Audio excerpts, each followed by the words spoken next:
hospital room in Quetta, Balochistan. My world was forever altered.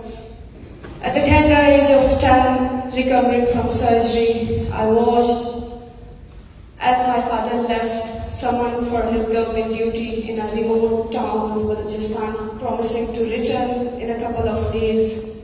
Little did we know, those would be the last words we heard from him.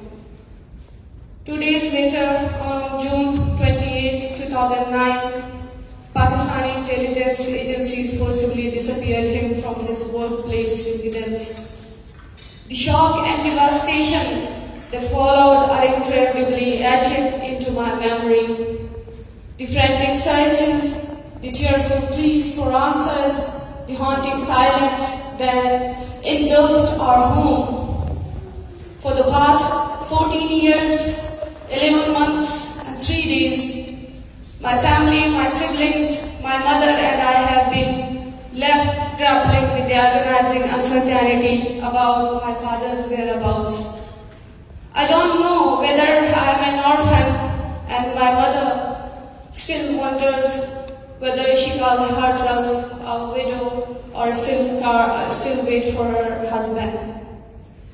Each passing day feels like an eternity as we swing between hope and despair, clinging to the fading embers of optimism that he will one day return.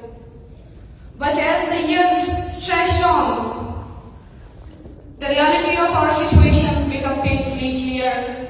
Our once vibrant family was shattered, replaced by a relentless cycle of advocacy and activism.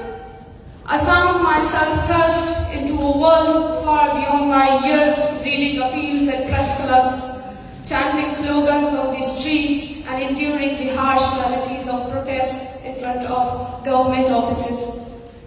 Yet, amidst the chaos and turmoil, a profound sense of solidarity emerged, a shared bond of grief and resilience that connected us with countless other families across Balochistan. Tens of thousands like us have been torn apart by enforced disappearances, their voices silenced by the brutality of state-sponsored violence. Our ancestral home, a symbol of our heritage and identity, was seized from us and now lies under the control of shadowy groups affiliated with Pakistani secretive agencies. The loss of our home, coupled with the daily challenges of life without my father's guidance, has left us feeling struggling to find our footing in a world that seems determined to erase our existence. But amidst the darkness, there is a flicker of hope, a glimmer of resilience that refuses to be extinguished. Despite the overwhelming odds stacked against us, I have become to realize that my voice cannot be confined to advocating for the release of my fathers alone. I am driven by a sense of duty to my family, to my community, to every victim of human rights violations who has been silenced by the oppressive forces that seek to crush our spirits. Some say I am a beacon of hope for other victim families, a guiding light in their darkest hour, but the weight of that responsibility is a heavy burden to bear. Can you grasp the depth of helplessness in Balochistan when another victim seeks solace from me, a daughter who has spent the last 15 years in searching for her own father? The plight of Balochistan extends far beyond the border of our homeland. It's a story of systematic oppression and unspeakable atrocities committed against us, innocent men, women, and children who dare to speak out against injustices. It is a story that demands to be heard, a story that must not be relegated to the shadows of indifference. For the past 7 decades, the people of Balochistan have endured severe violations of human rights, with the situation worsening significantly over the last 2 decades. Tens of thousands have fallen victim of enforced disappearances. their voices silenced by the cruel hand of state-sponsored violence. Several mass graves have been unearthed, bearing silence witness to the horrors that have been inflicted upon the people. The process of burying unidentified bodies in an abandoned graveyard continues unabated, a grim reminder to the countless lives lost to the brutality of enforced disappearances.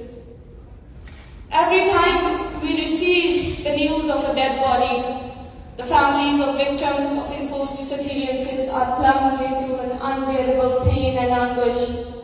It's a collective, re-traumatizing experience. For us, the mere through the body may belong to our missing loved ones is enough to send shivers down to our spines. Some bodies are identified, bringing a semblance of closure to grieving families, but for others, we left to bury them as unknown bodies, our living loved ones becoming the unknown in the sea of uncertainty. The absence of government measures to conduct DNA tests to ascertain their identity only adds to our torment. The most painful aspects is the bittersweet mix of emotions that accompanies such burials. While we mourn the loss of a loved one, there is also a sense of relief for the family that their agonizing wait for the closure has finally ended. The protests, the tireless advocacy for justice, all of it becomes to all replaced by the solemnity of laying us hope to rest. In these moments, I can't help but wonder what we have become, what we have been reduced to celebrating the end of someone else's suffering. Even as our own anguish continues to gnaw our souls. A haunting question, right? One that speaks volumes about depths of our collective pain and the resilience that sustains us in the face of unimaginable loss. But amidst the darkness, there's a glimmer of hope, a ray of light that pierces through the shadows of despair. It is the hope that one day justice will prevail, that the perpetrators of our heinous crimes will be held accountable for their actions, and it is a hope that I carry every day as I continue to fight for the truth and justice. And not for my father, but for every victim of human rights violations in Balochistan and other regions of Pakistan. But our struggle is not just against the forces operation within our borders. It is also a battle against the deafening silence of the international community, a silence that speaks volumes about the complicity of those who turn a blind eye into the suffering of others.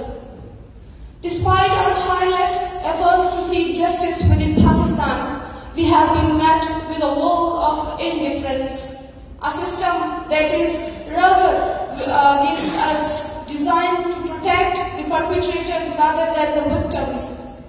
We have exhausted every venue available to us, from the courts to special committees, from government officials to the political parties, and yet our plea for justice have fallen on deaf ears, followed by racist, sexist, and dehumanizing remarks aimed at silencing our voices.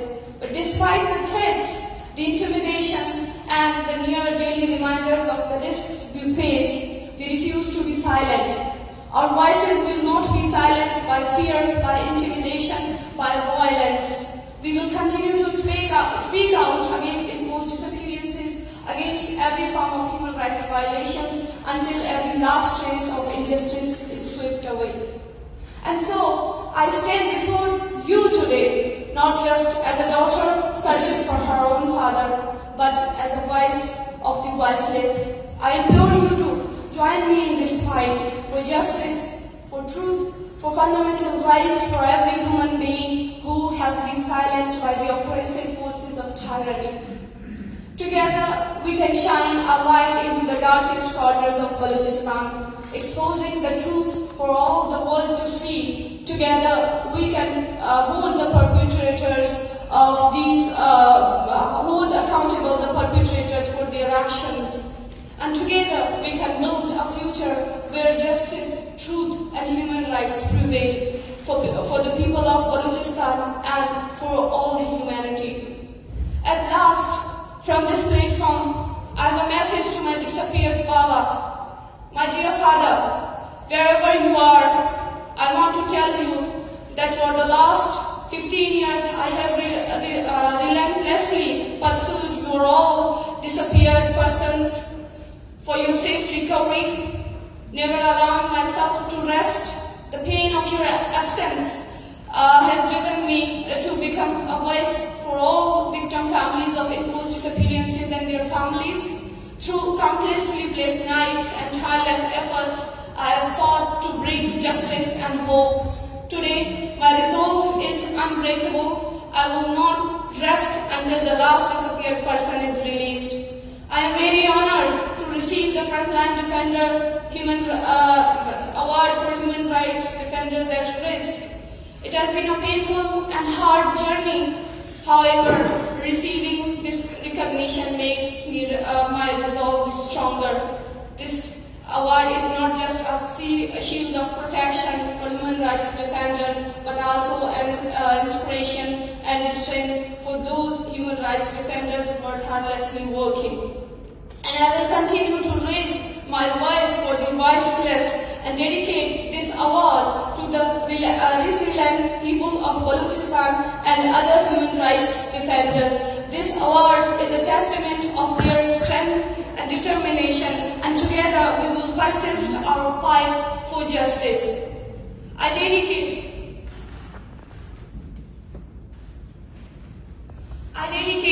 this award to the brave family members of forcibly disappeared persons, the mothers, the sisters, and daughters who are tirelessly struggling in darkest atmosphere of hopelessness again and again. They are gathering their self-strengthening and fighting.